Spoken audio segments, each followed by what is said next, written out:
Quand quelqu'un dit que parce que le pasteur a dit, c'est vrai, c'est trop dangereux. Ça veut dire que il n'a même pas il n'a pas même pas fait marcher son sens critique. Il oublie même que le pasteur, c'est un humain. Mais tu vas voir des gens qui tous les nuits sont à l'église. Tous les nuits, ils te parlent la parole de Dieu. Mais quand tu regardes leur dit, ça ne ressemble à rien. Mais est-ce que le fait d'aller à l'église empêche quelqu'un de réaliser quelque chose? Parce que là, si tu es en train de prendre quelque chose de génial, bon, chacun gère sa vie comme il l'entend. Le fait de partir à l'église, techniquement, ne t'empêche pas de réaliser autre chose dans ta vie. Les Africains sont très spirituels, nous sommes très spirituels. Mais maintenant, beaucoup confondent la spiritualité, c'est-à-dire la relation qu'on a entre nous et l'univers. Oui.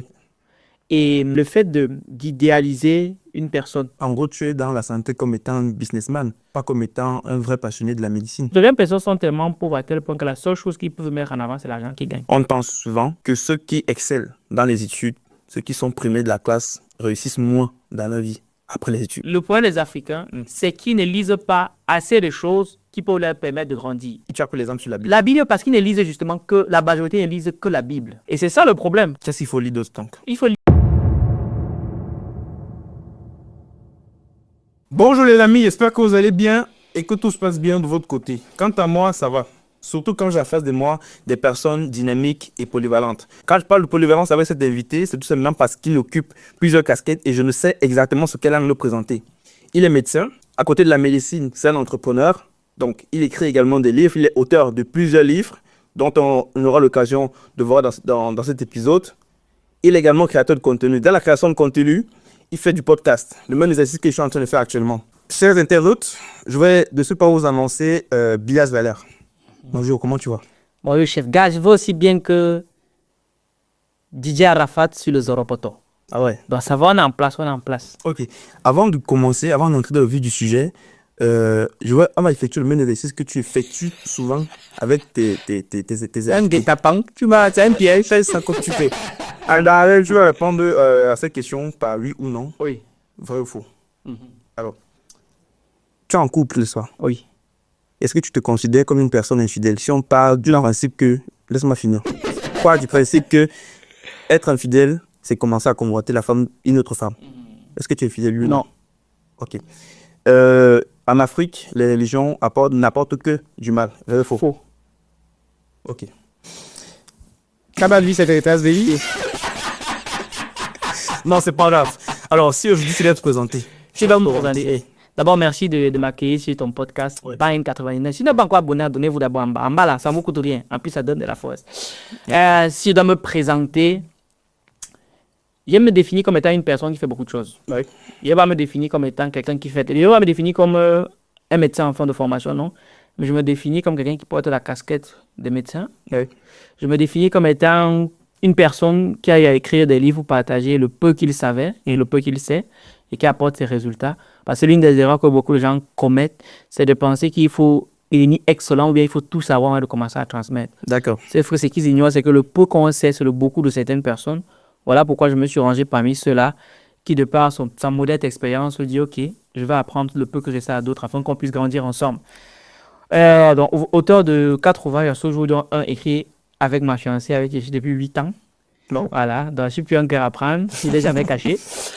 Le premier livre, c'était 14 livres pour réussir. Le deuxième, un pied à l'école, un pied dans le business, c'est celui qui a le mieux réussi à ce jour. Oui. Le troisième, les pauvres sont égoïstes. Et le quatrième, bande comme un sniper. À côté de ça, avec mon équipe également, on a monté un programme d'accompagnement à l'écriture pour ceux-là qui veulent écrire pour impacter. Il y a plusieurs objectifs lorsqu'on écrit. Mais si une personne veut écrire pour impacter, on les accompagne. C'est en 28 jours top chrono. Et donc, ça n'a rien de sorcier, on n'utilise pas l'IA, tout élève de la stratégie, de la méthodologie, surtout du profil de la personne qui vient. C'est le programme Plume d'Élite qui a permis au séjour à plus de 193 personnes lambda d'aller devenir des auteurs, qui à leur tour répandent leur vision autour d'eux. Parce que j'ai dit de ceux-là qui pensent que pour avoir une communauté forte, il faut que les individus soient forts. Parce que c'est l'union des forts qui fait la force de l'union. D'accord. Voilà. Et pour ça, il faut que chacun prenne le temps d'apprendre aux autres ce qu'il sait, afin de servir de source d'inspiration et qu'on puisse grandir ensemble. C'est donc en ça qu'on se range. Et au-delà de ça, on s'est dit, OK, bon, écrire, c'est bien, mais lorsqu'on va impacter, il faut être vu. Parce que lorsqu'une personne devient auteur, elle a 3 challenges. Ouais. Premier, c'est d'être vu. Deuxième, c'est d'être lu. Troisième, c'est de rester mémorable. Pour être vu, il y a un gros challenge, parce que si tu n'es pas vu, tu ne vends pas. Si tu n'es pas vu, tu n'impactes personne. Exactement. Il fallait donc utiliser les moyens de bord qu'on avait. On a commencé petit avec les réseaux sociaux, Facebook, en l'occurrence, YouTube, et maintenant Instagram qui est en train de pousser. Et très vite, on s'est rendu compte que les réseaux sociaux, c'est bien, mais il faut aller plus aussi, surtout si on veut construire le branding de nos auteurs. Parce que très souvent, on achète l'auteur avant d'acheter son livre. Très souvent. Et pour ça, il faut réussir à donner une belle image de marque aux auteurs. Et donc, c'était comme ça qu'on a dû créer un événement qui se veut tutoyer le Festival de Cannes d'ici 3, 4, 5 ans, qu'on a baptisé le Week-end de l'écrivain. À ce jour, le 3 mai, justement, si tu n'as pas encore pris ton billet, c'est le moment.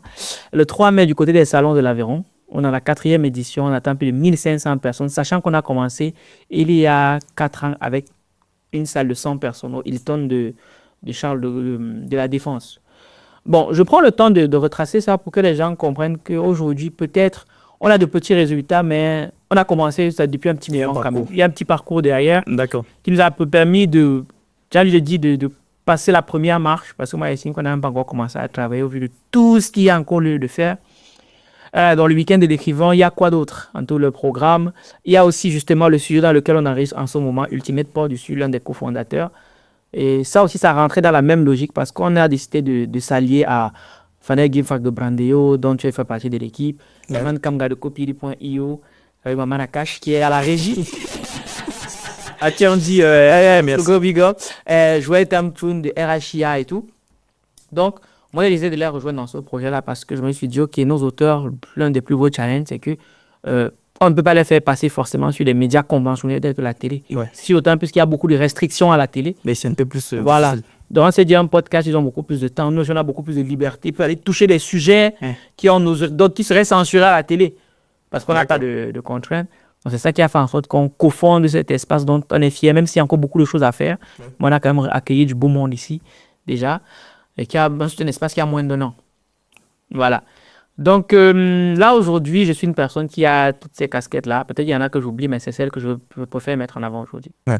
En tout cas, très belle présentation. Jean me l'a dit, c'est assez complet.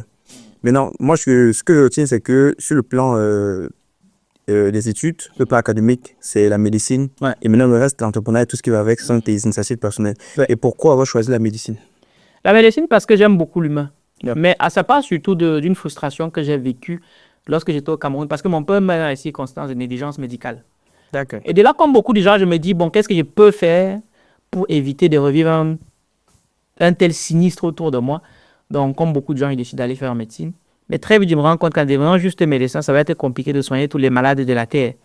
Parce qu'un médecin, je suis désolé, le dit, mais il peut sauver qu'une seule vie à la fois. Et au-delà de ça, un médecin, c'est un maillon d'un système. Et tu auras le meilleur médecin du monde, le système sera toujours plus puissant que toi. D'accord. Voilà. Donc, dans ma logique d'avoir un impact dans la vie des gens, ça se range aussi dans tout ce que je fais avec Offre Argent Livre, mon équipe. Je me dis, OK, je vais devenir médecin, mais très vite, je me rends compte que juste la médecine, ça sera très insuffisant. Parce que si on veut avoir un vrai impact dans la vie des gens, ben, il faut agir sur le système. D'abord, c'est aussi pour ça, une entreprise, c'est un système. Oui, c'est vrai. Et la médecine, la santé, c'est une entreprise. Qu'on le veut ou pas, ça va choquer cette entreprise. Mais c'est une entreprise on ferme les hôpitaux tous les jours, on ferme les services tous les jours. Parce que ce n'est pas assez rentable. C'est le business de la santé. Et on va vous dire, on aura beau dire ce qu'on veut. La santé n'a pas de prix, mais elle a un coût. Il y a beaucoup d'hôpitaux en Afrique où quand tu y vas, on ne te demande pas de quoi tu souffres. On te demande de passer à la caisse.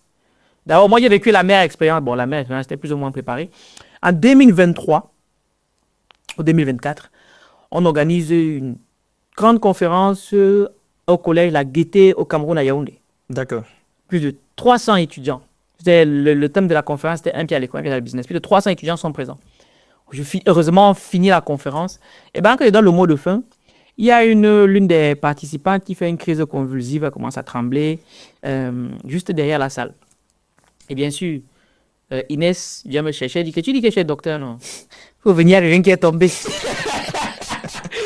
Donc, on va la voir, elle est en train de convulsion, on prend les méthodes de premier secours, là, on dégage un peu tout pour qu'elle évite de se cogner, tout le bazar. Bref. Là.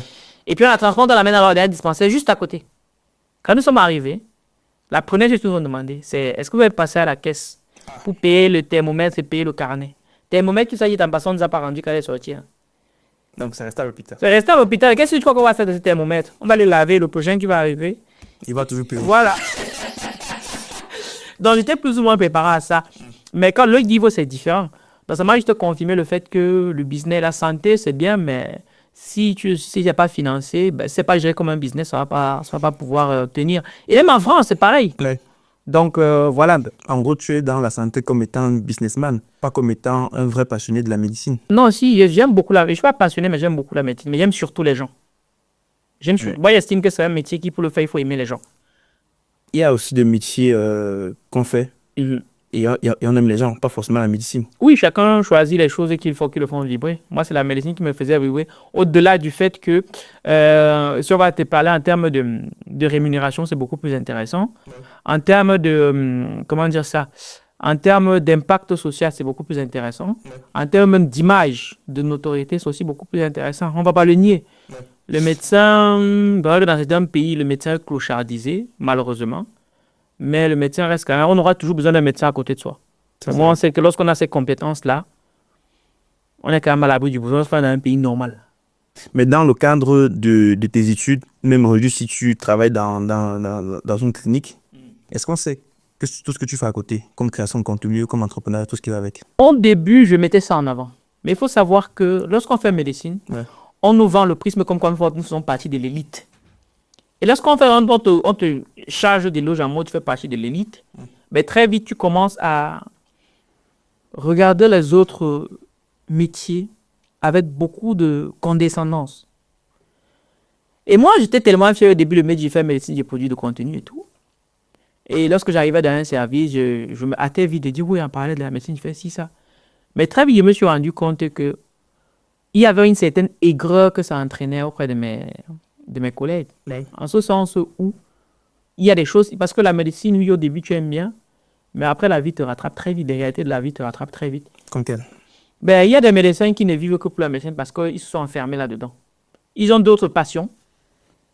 Parce que si tu fais le métier, quand tu commences à 1 an, 2 ans, 3 ans, tu as beaucoup d'énergie. Mais au bout de 15 ans, tu ne regardes plus le métier de la même manière.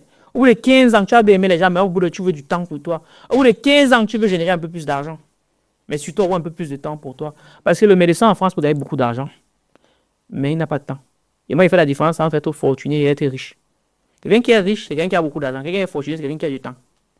Du temps, ça veut dire quoi? Quand Quand tu es fortuné. Donc, ça veut dire que tu peux faire maintenant travailler l'argent pour toi. Tu n'as pas besoin de travailler pour gagner de l'argent, tu vois. Et le problème de beaucoup de médecins en France, c'est pas que, c'est qu'ils passent beaucoup de temps à l'hôpital. Ouais. Ils gagnent cette, je ne vais pas dire beaucoup d'argent, ils gagnent de l'argent pour être confortable. Dans le, oui. Mais après, il y a une grosse frustration du fait qu'ils n'ont pas le temps de faire autre chose. Ou du moins, à chaque fois qu'ils doivent aller en congé ou en vacances, il faut calculer, voir avec les collègues et tout le bazar. Et puis, pour peu que tu ne sois pas assez performant sur un sujet médical, tout de suite, on va dire que c'est parce qu'en parlant de la médecine, tu fais autre chose. La médecine, les gars veulent que tu ne fasses que ça. Mais est-ce que c'est pas normal que dans la médecine, on ne veut que le médecin fasse que la médecine? Parce qu'en fait, la réalité, c'est que si pour les études pour devenir médecin, on va te demander 7 ans, 12 ans. C'est parce qu'il y a vraiment des choses à maîtriser. Et le corps humain, c'est pas une boîte à outils. Donc, il faut vraiment que tu aies de la maîtrise, il faut vraiment que tu passes toutes tes journées. Mais avec toi, c'est un peu différent. Tu fais de la médecine, mais tu passes moins de temps en tant que médecin. Tu passes moins de temps à parler de la médecine. Qu'est-ce que tu en sais? Non, mais Quand je suis pas ici, je fais quoi? non, mais sur Internet, on te suit. Mais est-ce que c'est parce que tu me vois sur Internet que je suis sur Internet tout le temps? Non. Sur Internet, on te suit. Moi, je pense que quelqu'un qui est passionné par une chose ou encore qui fait cette chose-là avec amour parle de ça au quotidien. Ça dépend des objectifs. Ah, mais bon, c'est quoi l'objectif de son contenu? En tant que, voilà, tu es médecin, mais tu crées des contenus sur l'argent. Parce que je veux inspirer. Ouais. J'aimerais qu'au travers de mon parcours, que les gens se disent c'est possible. C'est pour ça que je répète toujours, je suis médecin en fin de formation. Ouais. Et en parallèle, ça fait autre chose. Et c'est même la même logique que j'ai écrit mon livre Un pied à l'école, un pied dans le business. Parce que le problème de beaucoup d'étudiants ou de professionnels, c'est qu'ils se disent que ils n'ont pas le temps. Donc, je ne peux pas faire à la fois l'école et autre chose. D'accord. Moi, depuis que ça fait un moment que j'ai commencé à bosser à l'hôpital. Moi, je cherche le temps. Hein, parce qu'on m'avait dit que non.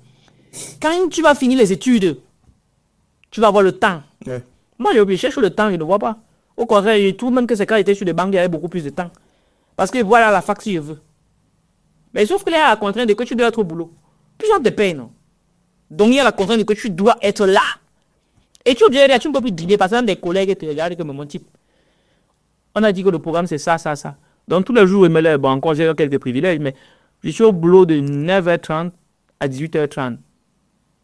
Et après, même, tu as d'autres travaux encore qui t'attendent à la maison par rapport au même boulot là. Moi, quand j'étais à la fac, je ne pouvais pas le faire. Donc, ça peut dire que toi, c'est une question d'organisation. Et il ne faut pas faire que l'école. Parce que le business que moi, je fais en parallèle de mes études, ça me permet déjà de m'insérer sur le plan social. Et ça me permet même aussi de mieux comprendre l'environnement dans lequel je suis. J'ai une autre lecture lorsque je regarde la médecine. Beaucoup ont fait la médecine comme étant la santé juste pour traiter le corps. Alors que si tu veux bien faire la santé, si tu veux être un acteur de la santé, il ne faut pas agir seulement sur l'humain. Il faut agir sur le système. C'est le système qui permet qu'aujourd'hui, quand tu es malade en France, tu peux aller te soigner sans avancer des frais. Mais chacun a son rôle dans la société à jouer. Est-ce que tu peux jouer tous les rôles? Tu peux jouer tous les rôles, mais tu peux jouer beaucoup de rôles. Bon. Le but, c'est même pas de jouer tous les rôles. En te lançant dans la création de contenu, Oui. tu as décidé par exemple de faire des podcasts. Oui. Pourquoi n'avoir pas pensé à faire des podcasts dans la médecine où les invités que tu reçois ne sont pas des auteurs, mais si sont des auteurs, c'est des personnes qui ont de l'impact dans la médecine, où aujourd'hui on parle par exemple de telle pathologie. Je pense avoir répondu à la question en amont en disant que Non. je voulais montrer aux gens, Oui. quelque part, que en parallèle de la médecine, tu peux faire autre chose. Je ne voulais pas encore rester dans le médical. En parallèle de la médecine, tu peux faire autre chose. Et au-delà de ça, je me suis rendu compte que très souvent, nos auteurs n'étaient pas mis en avant, ou du moins, on avait très peu d'appétence pour la lecture dans la communauté. Bon, façon de parler. Parce qu'on dit que les Africains ne lisent pas, c'est faux. Les Africains disent ce qui les intéresse. Oui. La preuve, quand on regarde les pages où il y a beaucoup de commérages et tout, où on parle des sujets qui les intéressent, ils lisent, ils font des commentaires qui ne s'arrêtent pas. Malève, ça fait un texte récemment. Sur les réseaux, on a vu les interactions. Ça veut dire que les gens lisent, sont pas les chefs qui ont fait des commentaires. Ils lisent. Mais il faut qu'ils veulent lire les choses qui vont leur parler à eux. Et le problème de nos intellectuels, c'est que lorsqu'ils écrivent les livres, c'est pour montrer à quel point ils sont brillants, à quel point ils maîtrisent la langue de Molière. Mais ils ne répondent pas un problème que les gens ont. On est toujours dans le mimétisme. En Europe, ils vont écrire pour le beau. Ils ont atteint un niveau où maintenant ils peuvent se permettre de dire bon, on va lire pour se distraire parce que bon, c'est beau. On est à rassasier. Oui, voilà. Mais quand tu es dans une communauté, les gens ont faim. Ils ont des problèmes basiques. Tu ne peux pas venir dire que les gens vont écrire tu vas écrire pour le beau, les gens vont venir t'écouter pour s'évader. Le deuil, il rappelle que c'est chaud, mon ami, tu ne peux pas t'évader, il faut vivre. Et du coup, ça m'amène à te parler d'une phrase qui me vient en tête. Il y a un auteur qui dit, j'ai essayé de voir qui est derrière ça, je n'ai pas trouvé. Il dit, si tu veux cacher quelque chose à un Africain, mets-le dans un livre. C'est faux. Avant, j'ai pensé ça, mais je trouve que c'est faux. Les Africains lisent beaucoup, mais ils ne lisent pas assez de choses qui leur permettent souvent de grandir. Je prends le cas de la Bible. Ouais. Il y a les Africains qui lisent, il y a des gens qui ont lu la Bible 50, 2000 fois. Tellement. Mais ça, c'est un problème de lire la Bible. Non, je n'ai pas dit que c'est un problème. Le problème, c'est que c'est de lire que la Bible. Non, toi, dis, les Africains lisent des choses qui ne les apportent pas. Yes. Non, c'est pas ce que j'ai dit. Oui. J'ai dit, le problème des Africains, c'est qu'ils ne lisent pas assez de choses qui peuvent leur permettre de grandir. Tu as pris l'exemple sur la Bible. La Bible, parce qu'ils ne lisent justement que, la majorité ne lisent que la Bible. D'accord. Et c'est ça le problème. Qu'est-ce qu'il faut lire d'autre donc? Il faut lire d'autres livres, parce que pour comprendre la Bible, il faut lire d'autres livres qui expliquent mieux ce qui est dans la Bible. C'est ce qui fait en sorte qu'on a des gens qui disent comprendre la Bible alors qu'ils ne comprennent rien. Comment t'as vu ce qui ne comprend pas? Mais juste à regarder leurs résultats dans la vie. Tu ne peux pas lire la Bible, comprendre la Bible et avoir que médiocre, c'est pas possible. Parce que parlant de la Bible, tu nous fais directement plonger dans 20 pans de la spiritualité. Je vais te demander, c'est quoi ton regard sur la spiritualité en Afrique? Mon regard sur la spiritualité en Afrique. Ouais. Les Africains sont très spirituels, nous sommes très spirituels. Ouais. Mais maintenant, beaucoup confondent la spiritualité, c'est-à-dire la relation qu'on a entre nous et l'univers. Oui. Et j'avais dit le fait d'idéaliser une personne. D'accord. Et ça veut dire que en Afrique, c'est ce qui se fait actuellement. Très souvent, on est beaucoup dans le culte de la personne. Si tu peux prendre des exemples, ce serait... Je prends un exemple simple. Quand quelqu'un dit que parce que le pasteur a dit, c'est vrai, c'est trop dangereux. Ça veut dire que il n'a même pas fait marcher son sens critique. Il oublie même que le pasteur, c'est un humain. Ouais. Et ça, c'est problématique. D'où est-ce que parce que le pasteur a dit, c'est forcément vrai? Ça n'a pas de sens. Voilà. Le pasteur, c'est un humain. Pourquoi est-ce que moi, lorsque je dois prier, je dois voir le pasteur? Le pasteur fait quoi? Non, le pasteur, c'est un guide. C'est un guide. Mais est-ce qu'il donne à le voir en soi? En soi, la prière, c'est quoi? Non, prier, c'est demander des choses à une divinité. Voilà. Mais pourquoi il va aller dire au pasteur? Non, Dieu, le pasteur, c'est comme un guide. Bon, pourquoi tu es là à l'école? Parce qu'il n'est pas apprendre auprès de ceux qui ont plus d'expérience que moi. le pasteur, justement, dans la spiritualité, selon les codes religieux, ne sont pas du christianisme, a plus d'expérience qu'un fidèle. Oui, bon, quand il veut voir le pasteur de prier, prie pour moi, non. Pas forcément. Non, il parle du cas où on va voir le pasteur pour prier. Voilà les leçons que le pasteur va m'enseigner. Oui. Tu vois, même encore ça, c'est encore après avec des pincettes. Parce que le pasteur, quand il t'enseigne quelque chose, ou bien le prêtre, ou bien l'imam, Ouais. voilà, il a aussi ses susceptibilités. Lui aussi transforme le message. Forcément. C'est possible qu'il transforme le message. Non, c'est pas possible, forcément. Comment ça? Tu as entendu parler du téléphone arabe? Non. Ça veut dire que moi, il te donne une information. À 90%, lorsque tu vas prendre cette information, tu vas transmettre à quelqu'un d'autre. Cette information va être modifiée. C'est comme ça. Mais si on reste dans le christianisme, un pasteur n'enseigne qu'à partir d'une Bible. Oui, C'est et ce qu'on connaît. oui, Bon, maintenant, les termes de la compréhension, ça va dépendre du contexte. S'il a en face de lui quelqu'un qui a, par exemple, fait des études, voilà, il aura un certain langage. Si il a en face de lui une maman, voilà, qui n'a pas fait de grandes études, le langage va changer. Donc, c'est un peu normal à ce niveau-là. oui, c'est normal. Je dis pas le contraire. Ouais. Mais est-ce qu'il va retranscrire? D'ailleurs, il y a beaucoup de pasteurs ne s'entendent pas sur les mêmes écrits, non? Ça veut dire que chacun a son interprétation. Oui. Voilà. C'est que ça, c'est entre eux et les pasteurs. Mais là, nous sommes là pour les Africains. Oui. Quoi? Non, mais les Africains, tu viens de dire que dans l'écriture, les gens lisent beaucoup plus la Bible. Ils ne lisent Qu'autre pas chose. assez. Voilà. Hmm.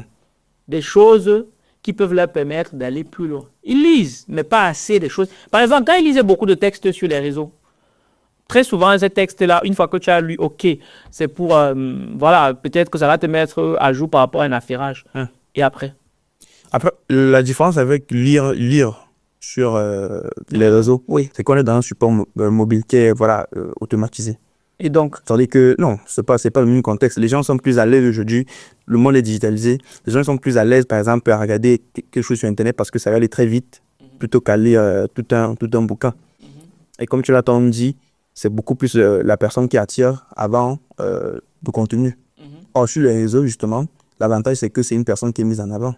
oui, mais sur les réseaux, il y a aussi des gens qui proposent, il y a une personne qui est mise en avant, mais qui propose des textes beaucoup plus constructifs. Non, le fait que le texte soit conçu n'est pas le problème. Mais c'est que sur le réseau, on a déjà l'image de la personne qui est plus vendue avant même que voilà, le texte lui vienne après. Oui, c'est une technique de marketing, c'est tout. Ok. C'est normal, non? Bon, je vais te poser une question toujours sur la religion. Est-ce que tu crois en Dieu? Oui, je crois qu'il existe un Dieu. Mais peut-être je ne crois pas au Dieu, certains attributs que certaines personnes donnent à Dieu. Mais il y a un être suprême, oui. Je crois fortement. Et c'est quoi ta relation avec lui? Comment tu gères votre relation? Ma relation, c'est que moi, je mets des intentions. Parce que je sais que toute chose concourt au bien de celui qui croit en l'univers, en Dieu, ou je ne sais pas trop comment on a, ou Allah, peu importe comment on l'a. Moi, je pense que chacun est venu sur Terre pour une mission. Ouais. Maintenant, c'est à chacun de faire la démarche, de trouver d'abord sa mission, et ensuite de l'accomplir. Ça, c'est la démarche que chaque personne doit mener. Accomplir la légende personnelle. Et pour ça, d'aucuns vont avoir la religion. Si ça fonctionne pour eux, très bien. Bonne chose. C'est une bonne chose. Mais moi, mon beurre est souvent ces gens, c'est que, comme ça fonctionne pour eux, ils ne veulent pas admettre qu'il y a d'autres manières d'atteindre ce objectif. Et du coup, ils vont te faire croire que parce que tu ne fais pas ce qu'ils font, forcément, tu es sur les mauvais chemins. Moi, j'en bois. Et toi, dans ton cadre, comment est-ce que quand tu pries ou alors quand tu commences? Je mets des intentions. Quand tu mets des intentions. C'est tout simplement le matin, ou il y a la nuit, ou bien même quand je marche. Et comment tu sais que tu as la réponse à ça? Mais au fil des résultats, non. C'est les résultats. Il n'y a pas d'autre chose, c'est les résultats. Moi, je sais si quelqu'un vraiment va croire quand me voit ces résultats. N'allez pas me chercher les choses que je crois même. Non, mais... Voilà. D'abord, me dire souvent que beaucoup de croyants ne croient pas. Ils croient en tout sauf en eux-mêmes. Je l'ai toujours dit. Ils croient en tout. Ils croient en tout sauf en eux-mêmes. Parce que pour moi, les croyants là, il est que les plus grands, les personnes qui prennent le plus d'initiatives possible sur Terre. Parce qu'ils croient que le Dieu auquel ils croient là, ils croient qu'il a tout mis à nous pour qu'ils puissent réaliser des choses intéressantes. Mais tu vas voir des gens tous les jours sont à l'église. Tous les jours, ils te parlent de la parole de Dieu. Mais quand tu regardes leur dit, ça ne ressemble à rien. Mais est-ce que le fait d'aller à l'église empêche quelqu'un de réaliser quelque chose? Parce que là, si tu es en train de prendre quelque chose de génial, bon, chacun gère sa vie comme il l'entend. Le fait de partir à l'église, techniquement, ne t'empêche pas de réaliser autre chose dans ta vie. Ça veut dire que si tu vas te baser sur le fait qu'une personne va à l'église pour regarder les résultats de sa vie, c'est pas très correct. Ce que je veux dire par alors, Parce qu'en fait, la partie où il faut regarder le résultat, c'est qu'est-ce qu'il fait à côté de l'église. ce que je veux dire par là, c'est juste que moi, je veux des résultats. Ne me parle pas de Dieu si tu n'as pas de résultats. Si tu es aimé parler de Dieu, moi, je vais d'abord voir ce que tu as fait.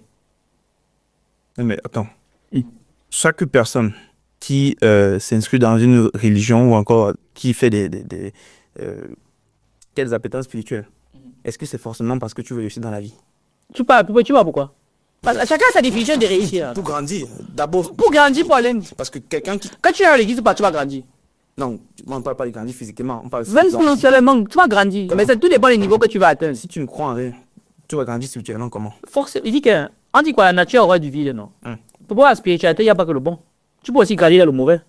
Ça, c'est vrai. Voilà. Si tu gagnes dans le mauvais, c'est parce que tu t'es rapproché du mauvais. C'est parce que tu t'es rapproché des mauvaises choses. C'est impossible d'être honnête, c'est difficile. Et c'est que j'ai dit, on dit la même chose. C'est que tu ailles dans la spiritualité ou pas, tu vas grandir. Mais en quoi tu trouves que celui qui va à l'église, qui prie, toi tu n'attends que les résultats de lui? Parce qu'il y a des personnes qui sont très croyantes et on les va brouiller. Mais c'est bien, on dit la même chose. Tu peux demander, mais pourquoi tu tires sur la religion? Je ne tire pas sur la religion, je dis juste, voici ce que j'ai dit. C'est que si la religion, ça fonctionne pour toi, très bien. D'accord. C'est ce que j'ai dit, Beni Joe Harlem, non. Chacun choisit son cheval de bataille. Comme mon ami Kamra dit souvent, chacun choisit ses cheval de bataille. Si la religion fonctionne pour toi, c'est bien. Mais ne me fais pas culpabiliser parce que n'est pas choisi la religion comme cheval de bataille. Tu m'as parlé de ma religion, de ma relation avec le spirituel, avec Dieu, comment j'ai fait. Je t'ai dit, j'aimais des intentions. Il a dit, ok, quand je me lève ou bien quand je marche. Il a dit, ok.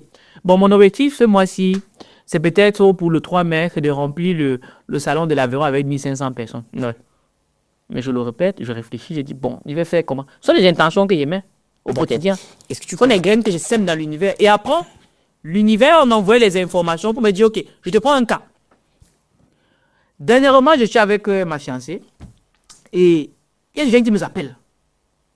Il nous dit, bon, je suis sur la page de vente du week-end de l'écrivain et j'essaie de payer depuis, je ne trouve pas le bouton.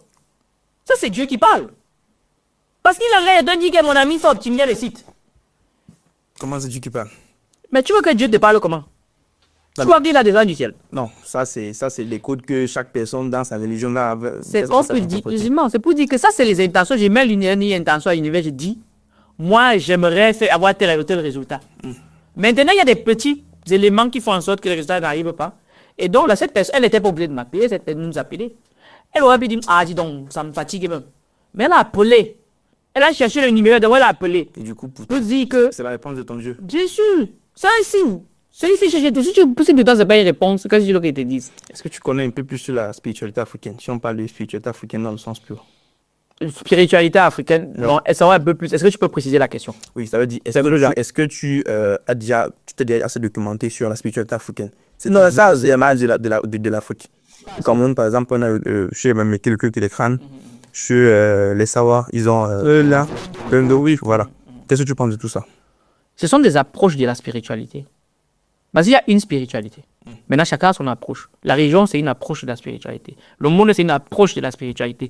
Le culte des crânes, c'est une approche de la spiritualité. Chacun a son approche. Tout comme mon approche peut être tout simplement de mettre des intentions. Maintenant, tout ça peut être ritualisé. Ce sont des rituels qu'on met autour qui font en sorte qu'on dit que ça, c'est le culte des crânes. Ça, c'est les catholiques. Ça, c'est le doigt là. Ce sont des approches, ça reste des approches. Mais est-ce que pour toi, c'est les choses qui contribuent réellement au développement d'un pays de manière générale? Est-ce que ça contribue réellement? Les résultats sont là parce que ça fait aussi partie de la culture. Quand tu dis les résultats, tu parles de quoi concrètement? Parce que, vas-y, je t'écoute. Parce que quelque part, le doigt là, il y a certains doigts que ça te doigt là parce qu'ils font cette spiritualité là. Voilà, ça te crée une identité. Ça te crée un sentiment d'appartenance. Et c'est tout ça qui fait en sorte que lorsque tu crées un sentiment d'appartenance, tu as envie de faire les choses pour que ta religion, enfin pas ta religion, de la région dont tu es d'origine puisse se développer. Ça va être important. Parlant d'appartenance et de fierté, le continent africain a été colonisé par la France, l'Angleterre, tout ce qui va avec. Et est-ce que tu penses que la religion aurait eu un impact? Ah oui, clairement. Oui. C'est vrai qu'on dit que c'est pas vrai. Oui, bien sûr, la religion a eu un gros impact dans la colonisation. Et je vais m'aller pour, on parle pas de la colonisation, revenons d'abord à la traite négrière. Les razzias négrières. Moi, j'ai eu le privilège de me rendre à Gorée, l'île de Gorée, qui était l'île au Sénégal d'où partaient les esclaves. Quand je suis arrivé sur place, j'ai eu l'opportunité d'avoir un guide. D'accord. Et ce que le guide m'a dit m'a glacé le sang. Qu'est-ce qu'il t'a dit? Nous sommes arrivés, nous a montré le premier bâtiment qui a été construit sur cette île-là. Sur ce bâtiment-là, qui habitait là? On les appelait les chevaliers blancs. Les chevaliers, là, c'était les premiers missionnaires qu'on avait envoyés au Sénégal. Pour dire, c'était parmi les premiers missionnaires qu'on avait envoyés en Afrique. Ils avaient d'un côté la Bible et de l'autre côté des fusils, des machins et tout. Ils venaient faire de la collecte d'informations. Mais on utilisait quoi? La Bible. Donc oui, ça a eu un gros impact. On le voit encore aujourd'hui. Non, puis, Je vais aller plus loin. vas-y. Il y a un truc que j'ai remarqué. J'ai l'opportunité, depuis que je suis en France, de tourner dans beaucoup de villages. Et dans 99%, 99,99% des villages avec lesquels je suis passé, il y avait une église catholique. Et du coup, c'est quoi ton interprétation? L'interprétation de moi est faite, mais ça, c'est une multinationale terrible. C'est une multinationale de fou. Donc là, tu es en train de... Et c'est le même modèle. en train de nous dire que c'est tout un business. Mais l'église, c'est un business. Il faut être con pour ne pas le voir. L'église, c'est un business. Entre nous, soit dit, il y a rien de mal à ça. C'est de vouloir faire croire aux gens que c'est pas un business qui est mauvais. Et que tu sais que le Vatican a des traders. Tout à l'heure, tu nous as dit que c'est une approche de la spiritualité. Oui, c'est une approche de la spiritualité avec ses vices. En même temps, un business. Bien sûr, c'est avec ses vices, non? Non, mais ça veut dire que là, tu es clairement en train de dire que ceux qui suivent ces religions-là sont des cons, entre guillemets. Non, c'est toi qui le dis. C'est pas moi. Non, non, non, non. C'est toi, je ne vais pas dire, les gars, il va dire. Non, non, non, là, tu veux nous emballer. Non, tout à l'heure, tu nous as dit que toi, tu mets des intentions, n'est-ce pas? Oui. Voilà, on a parlé de la religion du christianisme, tu as dit, voilà, c'est une approche de la spiritualité. On a parlé du culte des crânes, tu as dit, c'est une approche de la spiritualité. Maintenant, tu dis, ok, tu es allé dans des villages, tu as vu des églises catholiques. Pour toi, tu associes directement ça aux multinationales. Mais c'est multinationales qui font le business dans la spiritualité, c'est aussi simple que ça. Il n'y a rien de mal à ça. Et c'est donc quoi le business dans la spiritualité? Mais quand on te vend le paradis, non? Est-ce qu'on ne te vend pas le paradis? On vend et on achète le paradis. Mais là, quand tu avais les yeux francs, c'est quoi? Donc ça veut dire que ça veut dire que pour toi c'est une arnaque alors. C'est pas une arnaque. Non mais Pourquoi ça c'est une arnaque? Pourquoi on ne fait pas de l'argent avec la spiritualité? Pourquoi? Pour construire les églises, il faut l'argent dedans. s'il faut construire une église, c'est pas avec ces méthodes-là qu'il faudra le faire. Bon. Ouais. Pourquoi? Qu'est-ce que tu as dit? Non, parce que quand quelqu'un va à l'église, Oui. toi tu payes chez qui? Le paradis, tu payes chez qui? Le paradis est payé chez qui? Oui. Moi, je paye chez PS. Je taille dans la à ma mère. Non. Oui. Ça veut dire que les intentions que tu mets, c'est auprès de ta mère alors. Pas que. Je mets l'intention auprès de l'univers, mais on te dit quoi? Qu'il faut donner, non? C'est une loi, non? Oui. Voilà, ce que je donne à ma mère, je n'ai pas donné. Si je donne à ma fiancée, je n'ai pas donné. Si je donne à ma soeur, je n'ai pas donné. Je vais te raconter peut-être l'anecdote. Pas plus tard qu'il y a 3 mois. Ouais. J'étais comme ça, j'ai dit, mais l'année a commencé, je n'ai rien donné à ma mère. C'est pas normal. Donc j'ai pris mon téléphone, je n'ai pas dit le montant, j'ai fait un virement. Et j'ai dit, bon, je donne, on va voir. Et bizarrement, hein, il y avait des gens qui n'avaient pas fait leur versement. Je te promets, une semaine après, il y a facile 4 personnes sur 5 qui devaient nous donner nos carans depuis. Qui ont dit leur donner notre argent. Et il y a un qui a donné, puis celui qui devait virer peut-être 300 euros, a viré 1900. Tu veux quoi? On les signe. Non, ça c'est encore toi tu as choisi de croire. Sinon, Chacun choisit c'est en quoi il croit. parce que quelqu'un d'autre aurait dit bon, donner l'argent à ta mère, c'est normal, c'est son choix. La réalité d'une croyance, c'est que tu ne peux pas démontrer par A plus B que c'est vrai. C'est une croyance. Si ce n'est plus une croyance, ça devient une certitude, c'est plus une croyance. Non, on va revenir sur l'église catholique. C'est la partie. Je n'ai pas dit que c'est une arnaque. C'est toi qui as dit ça. Je ne prête pas les lots. Si je te une arnaque. Non, peut-être que tu n'as pas respecté le terme arnaque, mais on ressent. Non, c'est vrai, c'est toi qui ressens. Dis tu ressens. Tu parlais d'approche de la spiritualité. C'est une approche, c'est qui est normal. Oui. Donc ça veut dire on reste dans le respect. Ça veut dire que quelqu'un qui va à l'église, Oui. on respecte son approche. Oui. Clairement. Donc toi tu mets des intentions, on respecte ton approche. Maintenant tu fais un constat selon lequel dans les villages où tu vas, tu vois des églises catholiques. Et toi, tu vois en un business. Mais c'est un business. Sinon, pourquoi il y a une telle volonté d'expansion? Et derrière, ça s'expand comme ça si on n'a pas l'argent. Tu as vu comment construire l'église? Tu as vu Notre-Dame, la cathédrale qui a boulé là, juste à côté à Paris, là, Notre-Dame de Paris. Tu sais combien ça coûte? C'est des milliards. Tu penses que c'est la charité qui construit ça? Non, là n'est pas la question. C'est pour te dire que c'est le business qui permet de construire un truc comme ça. Donc, c'est tout. Le Vatican. Allons pour moi, le Vatican, c'est un pays. Il y a une émission qui est sortie récemment pour expliquer pourquoi Benoît XVI a démissionné. Je vous invite à la suivre.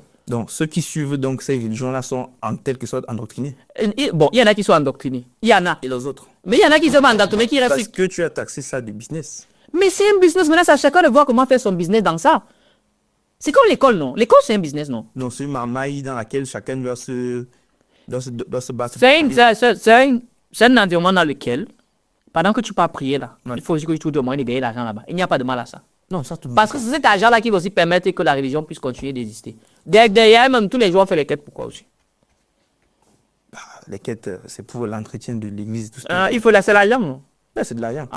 Non, mais Tu sais qu'il y a des pasteurs qui font venir les entrepreneurs dans leur église pour qu'on enseigne à leurs fidèles l'entrepreneuriat pour qu'ils aient des activités pour faire vivre l'église. Et veut dire ça ça existe. Ça existe, non? non, comment tu définis la finalité du fait que le pasteur a fait venir l'entrepreneur? Si le pasteur fait venir un entrepreneur dans son église, c'est parce qu'il dit justement que... Ça, c'est les disent en offre. Non. Parce que je t'ai dit, je pas dit que c'est ça des gestes. alors. Mais j'imagine, il y a des cuillères expérimentées. Si tu t'es dit qu'il n'y a plus assez de quêtes dans l'église. Peut-être c'est le cas d'un pasteur précis, c'est pas... on peut Je sais pas si c'est de lui est le seul. Il a dit c'est tous pareils. Non, même s'il n'est pas le seul. C'est peut-être voilà, un pasteur qui, pour lui, dans sa vision, c'est d'escroquer ses fidèles. Il fait venir, par exemple... Bon, déjà fait études des églises pour savoir que c'est pas une vision. Non. C'est marrant parce que si je sais que si un pasteur fait venir un entrepreneur pour enseigner l'entrepreneuriat à ses fidèles, moi je dirais principalement que c'est une bonne chose. Oui, dans quel but? Pas justement le but lui revient. Mais la logique, c'est quoi? Non, la logique c'est que si tu apprends l'entrepreneuriat à quelqu'un, c'est pour que la personne puisse bien se battre dans la vie. Et puis derrière elle, c'est quoi? Il coûte la dîme, non? Oh, laissez ça! Ah! Mais bien sûr, non? Quand tu l'as donné plus, la dîme doit augmenter, c'est 10%, non? Donc si avec 10% de 1 million, c'est combien? C'est 100 000, non? Ouais. 10% de 100 millions, c'est combien? Le calcul est simple, non? Il y a un mot qu'on choisit aller plus loin. Il faut que factuel. Beaucoup d'églises te disent que non, tu ne dois pas te mettre, ça va gagner par d'autres églises, c'est pourquoi? C'est parce qu'il ne pas perdre un fidèle, tu as un potentiel client. Ça a fait. Il faut le dire. Depuis une fois que tu me donnes des arguments Oui. pour dire que tu penses vraiment que c'est de l'arnaque. Non, je dis pas que c'est de l'arnaque, c'est toi qui dis. Non, parce que c'est pas une arnaque pour toi. Définir avec ce terme, c'est quoi une arnaque? Bah, une arnaque, c'est un système, je dirais un système dans le... Non, après, je suis même pas censé y répondre. Mais, Il faut préciser. Oui. Tu répètes des propos. non, je ne pas te propos. Si tu dis que moi, il dit que c'est une arnaque. C'est ce que tu décides, même si tu ne veux pas prononcer. Le blague a dit que qu'est-ce que tu entends par arnaque? Ok, en principe, je ne suis pas censé répondre aux questions. Mais en général, pour moi, c'est un système dans lequel on te vend une chose qui n'est pas ça.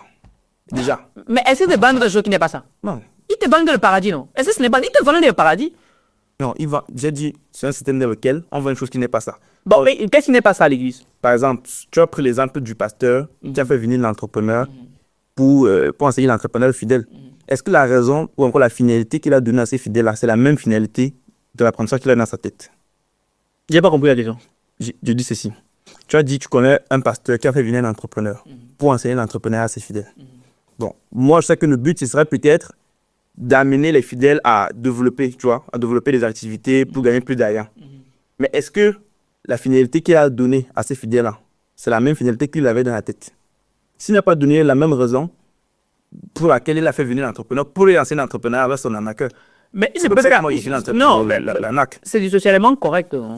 Oui, Dans un business, même quand lui dit, on te dit qu'on te vend l'amour. parce que comment vendre? Moi, mais quand tu vas par exemple sur Tinder, qu'est-ce qu'on te vend là-bas?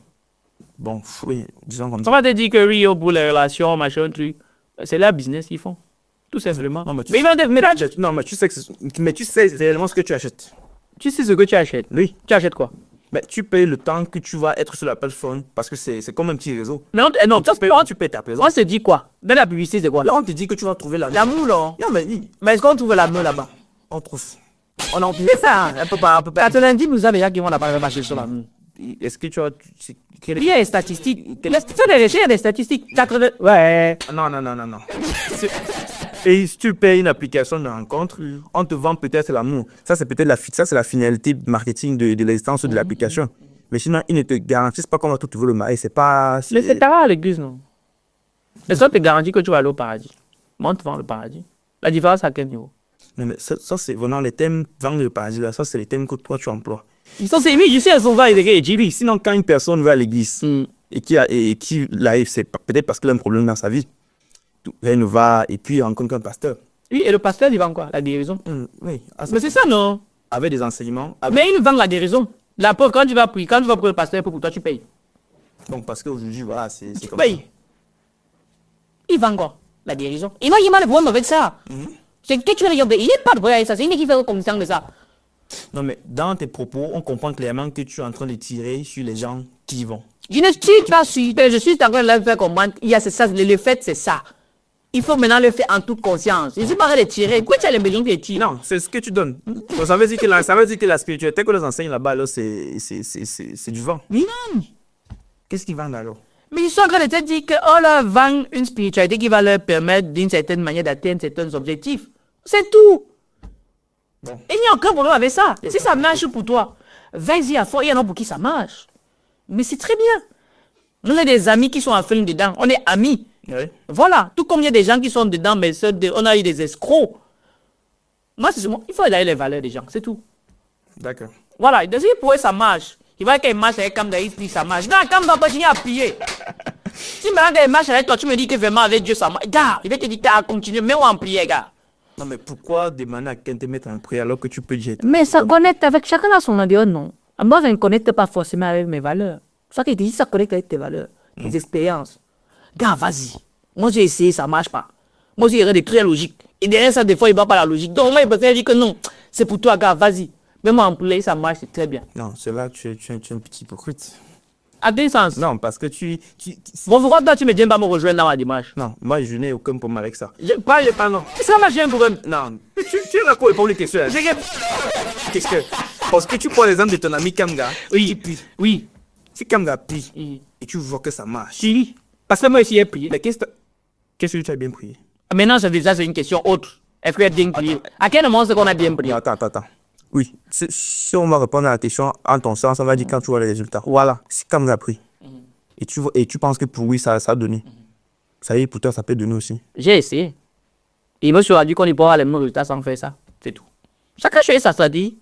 Qu'est-ce que tu as bien prié? Est-ce que tu as prié comme Kamga prie?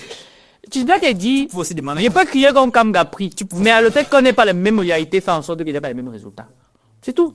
Quand tu parles de réalité, tu parles de quoi Je concrètement? parle de réalité en termes même sur le plan géographique, sur le plan sentimental, sur le plan financier.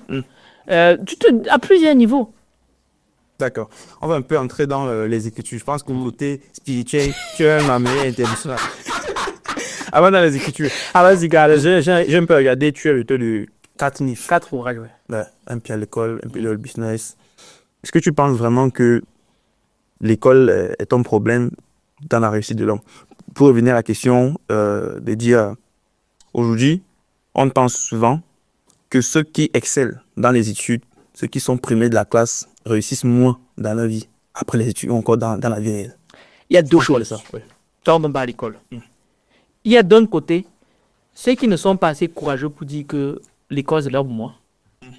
Donc ils assument le fait qu'ils ne sont pas courageux parce que le niveau de succès que tu auras intimement est le niveau de courage que tu auras. D'accord. Ça, c'est le premier cas de figure. Le deuxième cas de figure, il y a ceux qui vont à l'école, ça va pour ils vont. C'est pour ça qu'ils ne réussissent pas tant que ça. Par exemple, je vais aller à l'école. Tu as de bons résultats. Mais la question, c'est je vais avoir mes bons résultats. C'est ça la question qu'il faut se poser. Ok, je vais à l'école. Mes parents m'ont demandé d'aller à l'école. Au début, je vais à l'école pour mes parents. Savoir lire et écrire, c'est important. L'école est bien. Lorsqu'on sait pourquoi on y va. Mais beaucoup font ce constat. Est-ce qu'il n'y a pas un lien entre le fait que les premiers de classe dans les études réussissent moins dans la vie plus tard? Ce n'est pas une question de premier de la classe. Déjà que ça sert à attirer l'attention parce qu'on se dit que parce qu'on a réussi à l'école, automatiquement, on doit réussir dans la vie. Ce n'est pas une question de premier de la classe. Okay. C'est une question d'humain. Parce qu'il y en a qui ne sont pas premiers, qui échouent aussi leur vie. Ce n'est pas une question de premier ou pas premier. C'est une question de ce que je fais là, c'est dans quel but? Est-ce que ma place est vraiment dans l'école que je suis en train de faire? Derrière, quand j'ai mon bac, je pars où avec? Réussir d'abord la vie, c'est quoi? C'est quoi réussir la vie? C'est une C'est question. à quel est l'objectif qu'on s'est soi-même posé? Okay. Mais une déjà fixé d'objectifs. Mais que tu arrêtes d'atteindre les objectifs que la société t'a posé, mais ne te plains pas plus tard. Ça, c'est un travail que toi-même tu dois faire. Pas rien qui doit faire ça à ta place. Personne n'est responsable de ton échec. D'accord. Aujourd'hui, en tant que promoteur d'une maison d'édition, c'est quoi les différents challenges que tu as rencontrés avec le fait qu'en Afrique, l'étude n'est pas, c'est pas trop ce qui est en vogue? Le challenge, ça reste toujours, ça reste le même. Hein. Ça reste de réussir à faire comprendre aux Africains que nous aussi, on peut produire ce qui est bien. Bien. Ça, c'est le plus gros challenge qu'on a. Est-ce que tu as... Vas-y. Par exemple, moi, il y a un qui me fait plus mal que le fait d'aller dans une bibliothèque, dans une librairie, et que 80%, 90% des livres vendus dans cette librairie-là sont les livres écrits par des Américains. Des fois, tu vas voir un nom d'un Américain que personne ne connaît. Moi, juste parce que c'est le nom d'un Américain, on se dit que c'est bon. À tel point qu'il y a même des auteurs africains qui prennent des noms anglais. Est-ce que c'est peut-être pas parce que ces auteurs-là ont travaillé longtemps sur leur image et que les auteurs africains n'ont pas fait ce même travail-là? C'est justement le black qui dit ça va passer au challenge. Ok. Voilà. Est-ce qu'il y a une ligne éditoriale, c'est-à-dire qu'une ligne directrice de livre, de secteur dans lequel vous écrivez, ou alors vous partez un peu sur... Non, on ne doit pas partir sur tout. Non. Notre slogan, c'est écrire pour impacter. Donc, quand on écrit pour impacter de notre manière de voir les choses, il y a quand même une approche à avoir. Je ne dis pas que ceux qui ne vont pas dans notre approche n'impactent pas. Ouais. C'est pas ce que je dis. Mais on estime que pour être beaucoup plus pertinent, il y a une approche à avoir. Voilà pourquoi dans notre ligne éditoriale, nous sommes beaucoup dans dev perso, entrepreneuriat, intelligence financière, spiritualité. Et il y a encore quoi qu'on a comme ligne de tir. Ouais, je pense que pour le moment, c'est cette ligne éditoriale qu'on a choisie. Mais il va de soi que lorsqu'on aura plus de ressources, on pourra aller dans le cinéma. Même. Ouais, donc ça te ramène une entreprise. Ah mais non, mais c'est une entreprise. Du coup, tu pèses combien? Je pèse peux combien? savoir Ce sont des chiffres sur lesquels je n'ai pas envie de communiquer. Pourquoi? Parce que j'estime qu'il n'y a pas besoin de savoir ça. Non, je pense quand même que aujourd'hui, tu as un parcours, beaucoup de personnes te connaissent sur les réseaux et certainement même dans la rue. Donc quand on te voit, voilà, il y a des personnes qui ont envie de faire ce que tu fais, qui ont envie d'avoir ce chemin-là. Et les chiffres quand même sont importants parce qu'au-delà de la passion, de tout ce qu'on fait, c'est important de savoir ce qu'on mange. Tout ce que je peux leur dire, Ouais. c'est que qui viennent juste au week-end de l'écrivain, le 3 mai. Non, tu m'as posé, c'est moi qui réponds, c'est toi qui choisis les réponses que je vais donner. Non, ne pas la question. Je sens les réponses, j'ai dit que je ne souhaite pas communiquer sur les chiffres D'accord. qu'on génère. Mais je souhaite juste qu'ils viennent voir ce qu'on arrive à faire. C'est tout. Parce qu'au fond, certaines personnes sont tellement pauvres à tel point que la seule chose qu'ils peuvent mettre en avant, c'est l'argent qu'ils gagnent. L'argent, c'est à quoi? C'est pour réaliser, non? Ouais. Qu'ils viennent juste voir ce qu'on réalise. C'est tout. Ok. Et après, chacun va s'imaginer. Comment est-ce que tu définis la pauvreté et la richesse? La pauvreté, là, bon, maintenant, il y a d'abord la pauvreté mentale que tout le monde connaît. Maintenant, si on parle du point de vue matériel, parce que j'imagine que c'est ta question. Pas forcément. Ah, ok. On parle on prend quoi là-bas? Bon, être pauvre, c'est-à-dire tu vas parler des gens qui sont tellement pauvres. Comment tu définis la pauvreté, encore quelqu'un qui est pauvre, et comment tu définis la richesse? Quelqu'un qui est pauvre, c'est quelqu'un qui n'arrive pas à résoudre ses problèmes d'argent, c'est tout. Ok. C'est aussi simple que ça. Tu n'arrives pas à résoudre tes problèmes d'argent, tu es pauvre. Si avec 200 francs, tu arrives à résoudre tes problèmes d'argent, tu es riche. Et le riche alors? C'est lui qui arrive à résoudre ses problèmes d'argent. C'est tout. Ben, il n'y a pas un certain chiffre à atteindre pour dire qu'on est riche. Quelqu'un peut avoir 1 million, il est pauvre. Parce qu'il dépense plus qu'il gagne. Il est pauvre. Il y a quelqu'un qui a beaucoup d'argent, mais il est pauvre. Donc aujourd'hui, tu te considères comme quelqu'un de pauvre ou de riche? Je me considère comme quelqu'un. Il faut que je trouve le bon mot.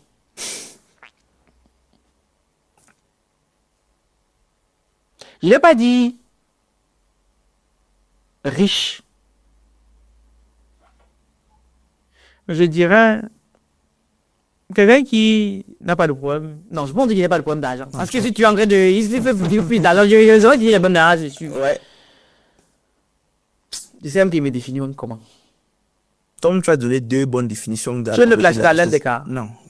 Pardon? Si tu veux que je définisse entre riche et pauvre. Ok, le riche. Ok. D'accord. Si on parle des personnes qui t'ont inspiré. Eh, il va me le cacher. Si quoi qu'il ne veut pas dire. Côté de c'est vrai qui m'inspire beaucoup. C'est la question que la cadre. On va dire en face café. Toi, tu sois là. Voilà. Non, moi j'en parle. Parce que forcément, moi il n'est jamais caché. Je vais jamais le cacher. Non, malgré tout ce qui se passe, moi j'estime que chacun a son bon et son mauvais côté. Oui. Et moi j'estime que lorsqu'on a. Tu as commencé à vendre de la chèvre. Hein. Bon mauvais côté. Comme moi-même, je dis, bon, si tu parles là maintenant, tu parles là, le micro, tu dis, il y a des gens qui parlent là, mais je dis que feignant, présentateur, connard, machin. Chacun a son bon. C'est vraiment demander aux personnes qui t'ont inspiré. Je suis en train de citer, non? Ok. Combien de c'est qui m'a énormément inspiré quand j'ai de m'inspirer, malgré toutes les polémiques qu'il y a derrière. Ouais. Voilà, et ça, je ne vais jamais le cacher. Voilà. Il m'a inspiré de par son originalité, de par sa générosité surtout, parce que j'estime que c'est quelqu'un qui donne beaucoup, m'a beaucoup donné pour rien. Voilà.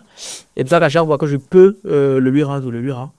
Je citerai aussi le professeur Paul Fokam-Kamoni. C'est quelqu'un qui m'a beaucoup inspiré, parce que quand je vois ce qu'il a réussi à bâtir, partant de pas grand-chose, je trouve que c'est louable, c'est respectable. Je parlerai de qui encore? Il y en a forcément qui m'ont inspiré. Hein. Je vois qui. Il y en a que j'oublie là qui ne me viennent pas à l'esprit. Mais... Ok. Quand je n'ai pas pu parler de Claudel, Ouais. mais tu m'amènes à parler de lui. Allons-y, gars. D'accord. Aujourd'hui, quand on parle de Claudel au Cameroun, c'est quelqu'un qui parle d'entrepreneuriat, ce qui fait bien. Ouais. Mais dans les coulisses, on parle beaucoup de quelqu'un qui est anarque, d'un arnaqueur. Toi, qu'est-ce que tu penses de ça en tant qu'une Je personne? pense que c'est quelqu'un qui a fait beaucoup d'erreurs.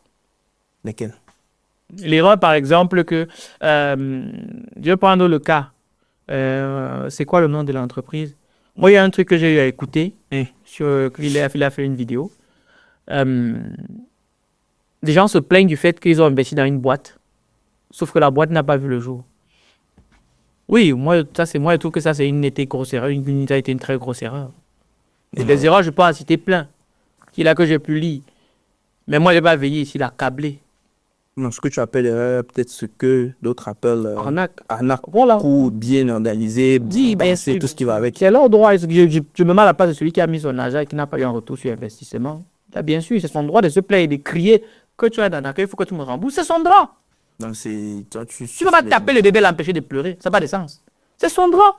Maintenant, Collier, c'est un grand garçon, il répond de ses actes comme il a toujours fait. D'accord. Et aujourd'hui, on dit quand même que c'est quelqu'un qu'on devrait, voilà, qui pollue Internet avec des contenus qui, au-delà d'influencer la jeunesse, ne les apporte rien. Parce qu'il ne fait que vendre. Vendre des livres, vendre des formations, vendre des ci, vendre des ça. Et dont les résultats ne sont pas assez parlants que la manière avec laquelle il les vend. Tu penses quoi de ça? D'abord, c'est qui on? Non, les internautes sur les réseaux. Les internautes disent beaucoup de choses. Moi, même si on m'a donné, dit qu'il était prophète. Non, ouais, ça a dit qu'il était exorciste. Voilà, ça, il dit. Et parmi les internautes, des personnes qui ont rejoint le mouvement. C'est ce qu'il dit. Tu ne peux pas taper le bébé et l'empêcher de pleurer. Chacun a eu son expérience personnelle avec lui. C'est ça qu'il dit. Ils ont de bonnes raisons de le dire. Ils ont de très bonnes raisons. Forcément, si tu vas chercher, il va te dire, il m'a fait ça, ça, ça. Ils ont de bonnes raisons de le dire. Donc, tu reconnais que des fois, il a eu un marmaille. Comme tout entrepreneur, moi, je marmaille. Tu connais l'entrepreneur de marmaille, c'est une manière de parler. Ça veut dire qu'il a eu un arnaqué. Parce que ça, il dit, il faut que moi, je comprenne ce que tu as arnaqué. Il faut que je comprenne. Je ne peux pas dire. C'est dire que je te vends une chose et te donner quelque chose qui n'est pas ça. Comme si on prend le cas au Cameroun. Les gens qui partent en Oko, ils achètent un vêtement. Et puis, par marmaille, ils se retrouvent à la maison avec des collections de je ne sais. C'est une fois qu'ils disent, ces gens disent non. Voilà, c'est ce qu'ils disent. Tu dis bien ce qu'ils disent. Parce que qui est me parler non. De qui c'est ça, les personnes qui t'inspirent? Oui, donc bien sûr. On veut bien savoir. Mais c'est ce que je dis. Ces gens disent. Tout comme, je vais prendre une autre, je vais me te citer qui. Je vais te citer qui. Là, il y a personne qui me vient à l'esprit. Mais ça, c'est qui dit. C'est ma expérience qu'ils ont vécue avec lui. Je peux pas dire qu'il dit, on ne peut pas taper le bébé et l'empêcher de pleurer. C'est leur expérience qu'ils partagent. Ça dit qu'il a réellement tapé. Ça, c'est ce qu'il dit. Est-ce qu'il était avec eux? Moi, je ne sais pas ce qui s'est passé. C'est ce qu'ils me disent. C'est pas comme toi, tu peux venir me dire. Moi, la formation médicale que j'ai me permet de prendre beaucoup de recul sur les situations. Lorsque tu vois une femme qui vient se plaindre, oui, mon mari m'a frappé et je viens faire un constat, machin, un certificat médical. Non, dans le médecin, c'est ce qu'on fait. On dit, la femme rapporte que. Je ne peux pas commencer à dire que le mari l'a frappé. Je n'étais pas là. C'est à la justice de jouer son rôle. Tout ce que moi je sais, c'est que les gens se plaignent par rapport à ça. C'est tout. Mais ne peux pas venir dire qu'il a fait. C'est que les gens se plaignent par rapport à ça. Et ce que je dis ici, c'est que les gens se plaignent par rapport au fait qu'il est arnaqué. C'est ce que les gens disent. Mais toi qui connais la personne, oui. Et la personne t'inspire. C'est ce qui nous intéresse là maintenant. Moi qui connais la personne. Là, tu connais la personne. Oui, la question c'est quoi? Au-delà du fait que, voilà, toi en tant que médecin, tu prends la chose avec les pincettes, toi, qu'est-ce que tu penses de ça? Est-ce que c'est réellement le cas? Si tu le connais, toi en tant qu'arnaqueur. Mais justement, chacun son expérience. Moi, il ne m'a jamais arnaqué. Je ne parle pas de ce que j'ai vécu. Vous n'avez pas eu à travailler ensemble? Mais si on a travaillé, je dis moi, il ne m'a jamais arnaqué. Vous avez travaillé ensemble, mais du moment où vous avez eu, par exemple, est-ce que vous n'avez pas eu une formation que vous avez fait ensemble? Non, moi, il n'a jamais fait de formation de docteur. Vous n'avez pas eu à avoir des projets ensemble? On n'a jamais. Il a organisé une conférence ensemble sur Paris et tout. Ça s'est très bien passé. Tout le monde aimait, il n'y a pas eu des. Mais c'est que j'allais te dire. Pourquoi tu veux faire 10 et que des pas. Non, on veut savoir parce que j'ai en face de moi une personne qui représente le... Je réponds. Mais j'aime les réponses, mais j'ai besoin que tu me donnes des réponses que tu as dans la tête. Non, je sais, tu l'as ça. Sauf que toi, tu lèves les mains comme si tu ne connaissais rien. Je suis en train de te dire une fois de plus que les gens disent. Je te dis non. Mais tu dis aussi, Mais moi, je de dire que moi, l'expérience que j'ai vécue avec lui, il ne t'a pas arnaqué. il ne m'a jamais arnaqué. C'est l'expérience que j'ai vécue, non? Quand il raconte l'expérience, non? Mais tu dis quand même qu'on ne peut pas taper le bébé, l'empêcher de pleurer. Mais parce que justement, il se plaigne de ça. Non, il pleure, personne n'a tapé. Mais justement, donc comment il pleure justement? Parce que lui, il l'a tapé, c'est ce qu'il raconte. Donc il pleure, c'est le grade de se plaindre. Tout comme toi, il dit, si tu m'as arnaqué, il va dire que tu m'as arnaqué. Il y en a ici en France qui m'ont arnaqué. Je dis que tu me poses la question, je vais dire oui, il m'a arnaqué. D'accord. Mais il va parler pour eux. Pour ceux, non. Je vais dire, moi, il m'a jamais arnaqué. On a toujours des très bons rapports. Il m'a toujours été un rapport important. Oui. Maintenant, les autres qui disaient qu'il a arnaqué, il me dit, il faut de répondre. Et qui juge? C'est moi qui juge sur les arnaqués ou pas. Est-ce qu'on connaît les clauses du contrat? Non, c'est faux. Est-ce que moi, je connais ce qu'ils ont signé? Je ne connais pas, il n'était pas là. Non, pas forcément. La question te vient parce que tu as bossé avec lui pendant, je dirais, des années. Mais je réponds.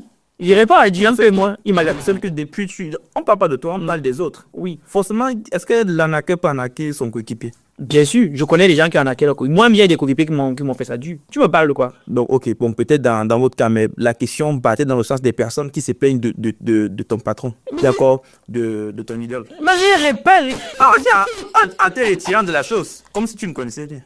Mais si tu as des réponses, dis-moi. Parce que C'est qu'il n'y en a pas. voilà, mais je te réponds. Ah, mais il y a des belles où ma réponse ne satisfait pas.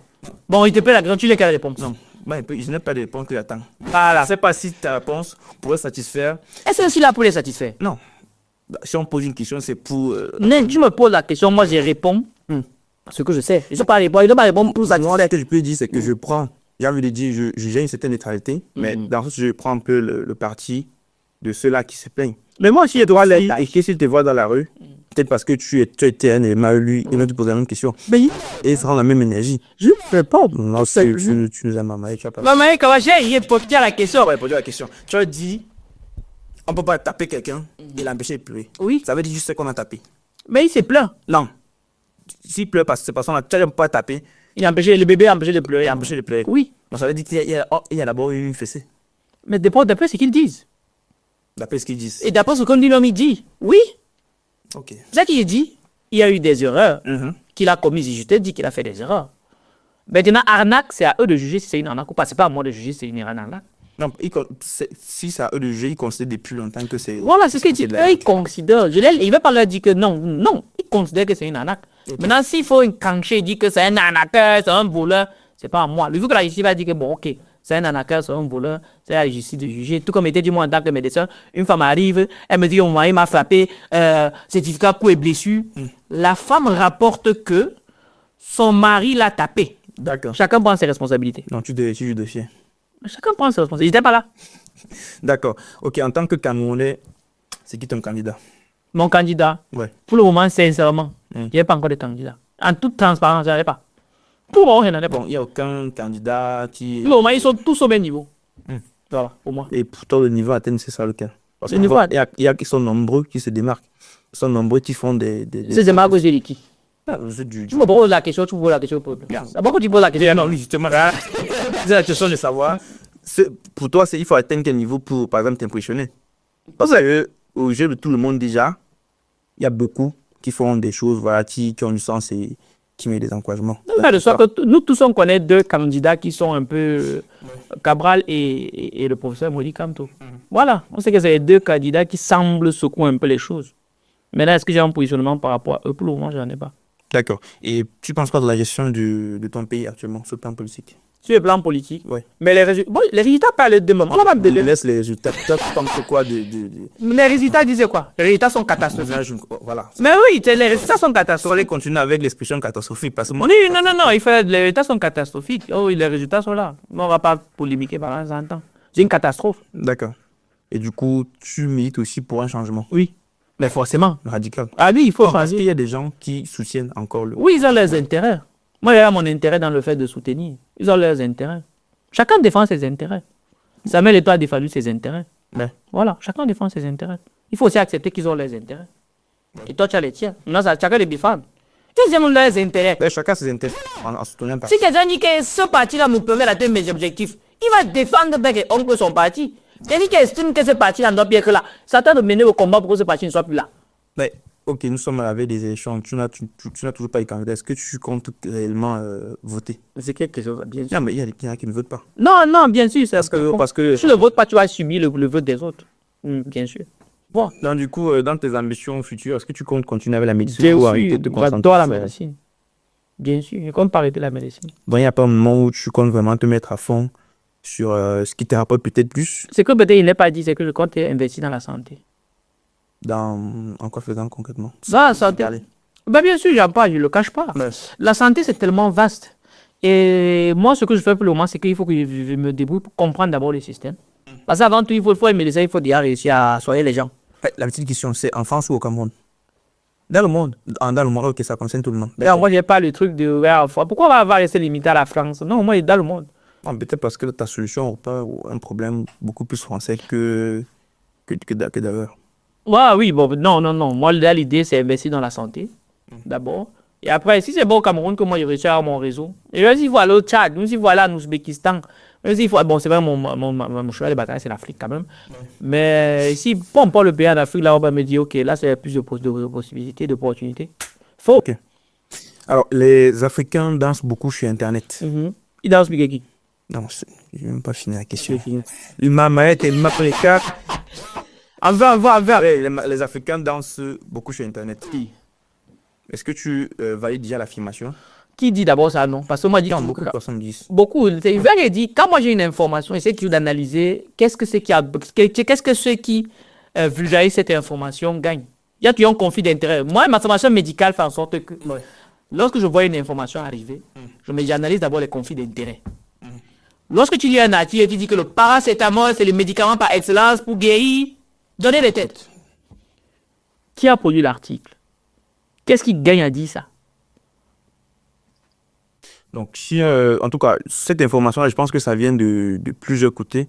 Il y a peut-être les Européens qui donnent l'information dans le sens de dénigrer. Dans quel... Oui, j'en viens. Si tu permets, Mais vas-y. il y a un truc quand même, j'ai eu l'opportunité, c'est un grand frère. Ouais. L'information.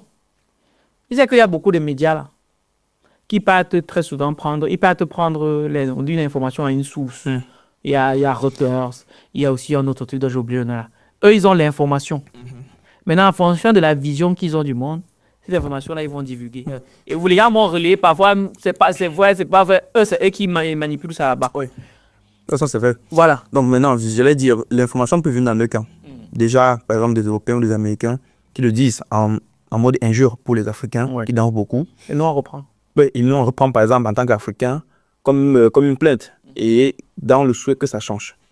On dit par exemple, les Chinois sont éveillés, les Chinois, au lieu de danser sur Internet, sont dans les laboratoires en train de travailler.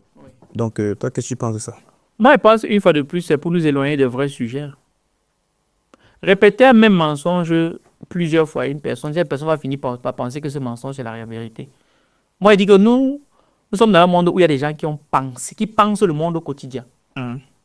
On pense le monde au quotidien. Et malheureusement, dans le penser le monde, là, nous, on est toujours à l'extérieur. Il y a des gens qui pensent une information.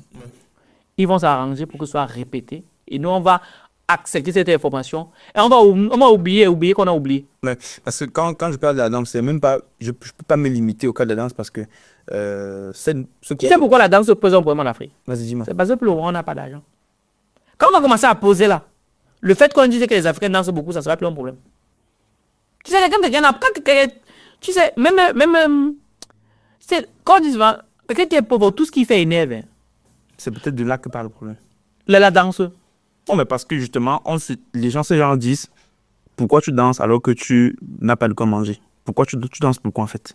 Au lieu de danser, tu pourrais t'investir dans autre chose qui pourrait te permettre d'avoir une meilleure vie que la danse ne peut pas te permettre en ce moment-là. Mais les gens dansent et ils deviennent des... Il y a cette femme en Belgique là, la Congolaise, j'ai oublié le nom, Jenny.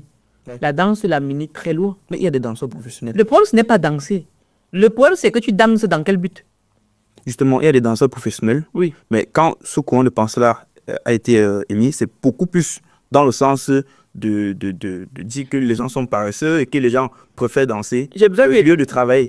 Donc, de la danse même, ce n'est qu'un aspect. C'est beaucoup plus ça, parler du divertissement en c'est ce général. que j'ai dit. Le divertissement, c'est un business. Ouais, c'est vrai. Voilà. Mais C'est un business. Donc, tu as dit que celui qui fait le business le divertissement, il a tort. non, pas qu'il a tort, mais sauf que la manière avec laquelle c'est entreprise aujourd'hui par les Africains, beaucoup considèrent que c'est de l'amusement. C'est voilà. Mais c'est pas, Euh, c'est pas le bon. Moi, je pense que c'est pas la bonne manière de traiter le sujet. Je prends le cas d'Omar Sy. Omar Sy aujourd'hui, acteur français le plus réputé, le plus. Ben, Omar Sy a commencé par quoi? Il a commencé par des comédies que les gens trouvaient très dégradantes. Il a dit une phrase un jour, c'est que c'est à la fin du bal qu'on paye les musiciens. Hein? Lui, il savait où il allait avec sa comédie. C'était un chemin qu'il était en train de suivre. Là, il a de commencer par quelque chose qui, certes, ne lui attirait pas beaucoup de faveur, mais il savait où il allait. Et c'est ça le problème. Le problème souvent des Africains par rapport à la danse, c'est qu'on danse pour danser. Mais en soi, la danse n'est pas le problème. C'est l'objectif derrière. Mais la danse, en elle n'est pas. Danser, c'est très agréable de danser. oui, ça Voilà, donc le problème, c'est pas que les Africains dansent. Le problème, c'est que on danse et on n'a pas d'objectif derrière cette danse. On danse seulement pour danser. La question revient justement, pourquoi me penser, pourquoi tu danses alors que tes marmites sont vides? Mais justement, tu danses peut-être parce que tu espères que cette danse-là va te permettre derrière de remplir tes marmites. Ça peut être un objectif. Ok, du coup, pour toi, c'est dans le fond aussi pas. C'est qu'on C'est fait une juste façon de pour carrière. kiffer. Mais donc on doit penser à, ok, je danse dans le but de. Cette danse, quelle est la porte que cette danse peut m'ouvrir plus tard? D'accord. Ça change tout. Ne pas seulement dire que les Africains danser, c'est très bien. Il y a la vie ici. Il y a la vie ici. Ok, c'est compliqué. Voilà la vie ici. Il n'y a pas la vie ici. Ouais. Voilà, donc danser, c'est très bien. Moi, j'aime danser. Mais est-ce que tu as le reprocher au fait qu'il danse? Non, c'est quand on dit danser, la danse, effectivement, c'est pas le problème. Mais le courant qui est émis derrière, c'est que. Une fois de plus, tu vois donc que ça résout ce que je te disais au début. C'est que les gens qui véhiculent. C'est pas comme moi, il y a un président qui dit qu'on accouche trop. En Afrique. C'est-à-dire que quand vous n'avez pas l'argent, vous n'avez pas envie de vous coller les choses qui n'ont pas de sens. On accouche en Afrique plus que où? En Chine, il y a combien d'habitants? Bah, je dirais que c'est peut-être le pays le plus. Qui a dit en Chine qu'on accouche trop? Non, peut-être parce qu'ils ont les moyens de s'occuper. Tu vois alors, c'est toujours là. Peut-être qu'ils ont les moyens de. Alors, non, avant la demande d'une population. Ici, le nombre d'enfants par habitant, c'est à peine 2,5 enfants par habitant. Mais après, la Chine a quand même limité, je pense, à 3. Oui, Si ils je ont dis pas de limité bêtises. après. Mais tu comprends donc que. Non, peut-être ça veut dire qu'à un moment donné, ils ont compris que, quoi qu'il en soit, ça peut être un problème. Oui, parce qu'il faut réussir à cadrer tout ça. C'est tout. Mais en Afrique, on a encore tellement d'espace, c'est même pas un problème. Ah. C'est pas un problème. Et c'est un problème de surpopulation en Afrique. Non. Bon, après, tu me mènes dans un autre sujet qui est intéressant. C'est pas forcément la surpopulation genre sur le plan démographique et tout, Oui. mais c'est beaucoup plus dans la capacité de pouvoir entretenir ses enfants. Oui. Ici, en Europe et autres, les gens fonctionnent avec ce qu'on appelle les plannings familiales. Voilà. Et on essaie de voir en fonction de ton revenu combien d'enfants est-ce que tu peux prendre réellement à ta charge. Oui. En Afrique, c'est pas le cas. Donc, pour toi, c'est quoi ton avis par rapport au sujet? Mon avis par rapport à ça, c'est qu'il va de soi capable de faire un enfant. C'est quelque chose qui se nourrit. Mais est-ce qu'on doit se nourrir, on doit nourrir ça à l'occidental? Je ne pense pas. Les réalités ne sont pas les mêmes. Les objectifs ne sont pas les mêmes. Donc, on doit réfléchir, on doit apprendre à réfléchir. À la- Qu'est-ce que tu as donc dit de toutes ces femmes-là qui sont bloquées dans les hôpitaux? Ouais. Elles ont fait un enfant, il n'y a pas de moyen, il y a pas moyen C'est que j'ai dit que payer ça. des factures. Alors que elles n'ont pas pris ces enfants-là dans une bouteille d'eau. Elles ont poussé à des hommes. C'est pour ça que j'ai dit ça se réfléchit de faire un enfant. Oui, mais si tu as réfléchi, ta femme ne peut pas être bloquée à l'hôpital pour une facture de je ne sais quoi. Oui, si tu as réfléchi. Ah, tu es d'accord, tu dis la même chose. Oui. Ils ont rendu pas la même chose. Tu veux m'embrouiller. Le mec, Tu veux m'embrouiller. c'est que j'ai dit. C'est que j'ai dit. On il a même dans ce sens où, papa de faire un enfant, il faut réfléchir sur comment est-ce que cet enfant, je vais dire qu'il va se accoucher dans quel, il va naître dans quelles conditions et tout le bazar. On est totalement d'accord. Ça, c'est la norme. Mais mes parents de l'Afrique, Oui. en comparaison avec le continent européen où les gens font un planning familial, c'est en Afrique qu'on entend qu'une femme est bloquée à l'hôpital parce qu'il n'y a pas de quoi payer les factures. Et qui a donc pensé la venue de cet enfant? Moi, je vois le soir que quelque part, ça n'a pas été bien pensé. Mais ce n'est pas un problème africain. Même ici, il y a des gens qui vont à l'hôpital. Non, mais- Le système, attention, on a tendance à penser d'avance que tout le monde a l'argent. Hein. Ce n'est pas vrai. Non, c'est clair. Le système fait en sorte que ces enfants sont pris en charge. Et c'est aussi l'une des missions régaliennes de l'État, c'est ça. Bon, là, n'entrons pas dans le débat du système. Chaque système, plus le moment, fonctionne comme il fonctionne. Voilà. Si on parle nous sommes dans un contexte où en Afrique, Non, pour le cas de l'hôpital, non. le système, voilà, le système sanitaire, l'État ne va pas gérer, ça ne marche pas pour le moment. Et on parle du principe que pour avoir un enfant, tu vas bien nourrir tes réflexions. On voit des gens qui en ont 3, 4, 5, 9. Mais ce que je suis en train de te dire là, même ici en Europe, il y a ça. Mais ce qui fait que je ne vois pas, c'est le système qui fait que je ne vois pas ça. Même ici, Est-ce que les gens ici ont vraiment la culture de faire beaucoup d'enfants comme chez nous? Non, pas comme en Afrique. C'est différent, oui, c'est sûr. C'est pas pareil. On est d'accord. Donc en fait, est-ce qu'on peut admettre réellement que c'est un problème et qu'il y a des choses qui doivent être faites?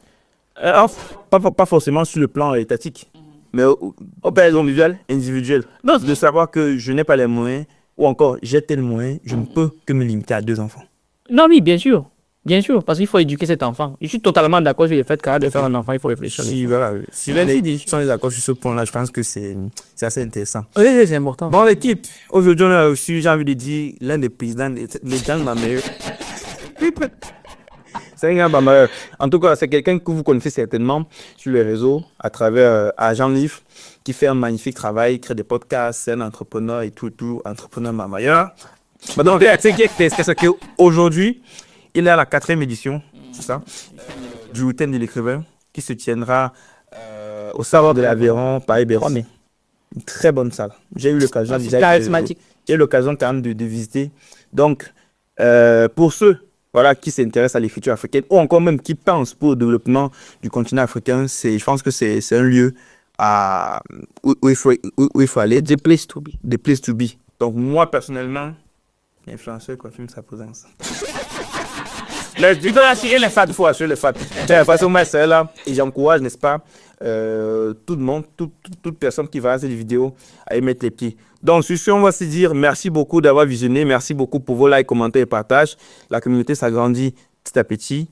On vient d'atteindre 22 000 abonnés sur TikTok, 423 sur Instagram, 1100 sur Facebook. Il y a l'argent, il y a des 1000 sur Facebook, mais d'ailleurs YouTube. Et 1200 et quelques 3300 sur YouTube. Donc, ça a commencé à t'envoyer les factures. Quelle facture? Tu as monétisé sur YouTube. Laisse-moi filmer ma vidéo. Donc, je vous dis que ça fait 5 mois aujourd'hui qu'on est ensemble. Donc, les choses avancent petit à petit et je suis fier des résultats qu'on fait. Je suis fier de votre soutien. Donc, merci et à très bientôt pour une prochaine vidéo.